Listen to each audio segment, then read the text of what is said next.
கரவொலியோட நம்ம நன்றி சொல்லணும். மிகுந்த கரவொலி. இதை பார்த்து சிஎம் சார் தமிழ்நாட்டு தான் வந்து காவல்துறையில சட்டம் ஒழுங்கு சரின்னு சொல்றீங்களே, கொஞ்சம் தெரிஞ்சுக்கோங்க. ஒரு சின்ன மாநிலம் புதுச்சேரின்னு சொல்றீங்களே, இந்தியாவுக்கே இந்த காவல்துறை ஒரு முன்னுதாரணமாக இருந்துகிட்டு இருக்கு. காவல்துறை மட்டுமல்ல, இங்க இருக்கக்கூடிய ஒட்டுமொத்த மக்களும், இங்க இருக்க முதலமைச்சர் அவர்களுக்கும் எங்களோட நன்றியை நாங்கள் தெரிவிச்சுக்கிறோம்.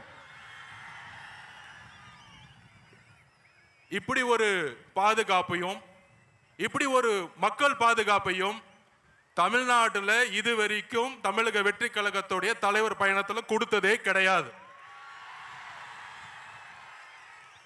அதனால சிஎம் சார் உங்க அரசியல் எல்லாம் தூக்கி போட்டு தைரியமா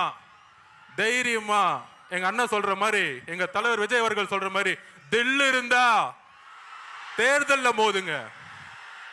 காவல்துறையை வச்சுக்கிட்டு அரசை வச்சுக்கிட்டு பிரச்சாரம் பண்றத முடக்கிறதெல்லாம் முதல்ல நிப்பாட்டிட்டு, காத்த நிப்பாட்ட முடியுமா? வெள்ளத்தை நிப்பாட்ட முடியுமா? அதுதான் தமிழக வெற்றி கழகத்துடைய பிரச்சார பயணம் இன்றையிலிருந்து தொடங்கிருச்சு. ஏன் புதுச்சேரி அப்படின்னு ஒரு கேள்வி இங்க இருக்க எதிர்கட்சிகள்லாம் சொல்லிட்டு இருந்தாங்க, என்ன புதுச்சேரிக்கு வராரு? இதே மாதிரிதான் எம்ஜிஆர் கிட்ட கேட்டாங்க, நீங்க தமிழ்நாட்டில் முதலமைச்சர் ஆக வேண்டியதானே, ஏன் புதுச்சேரி வந்தீங்க அப்படின்னு. புதுச்சேரி மக்கள் ஒரு நல்ல ஆட்சி, ஒரு நல்ல கல்வி, ஒரு நல்ல போக்குவரத்து வசதி, ஒரு நல்ல மருத்துவம், இதுக்காக இன்னும் ஏங்கிட்டு இருக்காங்க.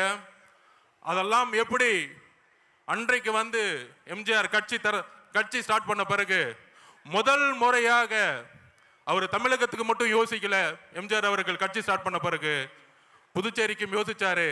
அதே மாதிரி எங்களுடைய தலைவர் விஜய் அவர்கள் தமிழ்நாட்டுக்கு மட்டுமல்ல புதுச்சேரிக்கும் சேர்ந்து ஒரு மிகப்பெரிய திட்டத்தை வச்சிருக்காரு. அந்த திட்டங்கள் என்ன அப்படின்னு தலைவர் வந்து இப்ப பேச போறாரு உங்க முன்னாடி. அவருடைய பேச்சில் அடுத்த 50 வருஷத்துக்கான புதுச்சேரியோடைய வரலாற்றை புதுசா எழுதப்படும் தமிழக வெற்றி கழகத்தின் மூலியமா அதை நாங்க இது பதிவு பண்றோம்.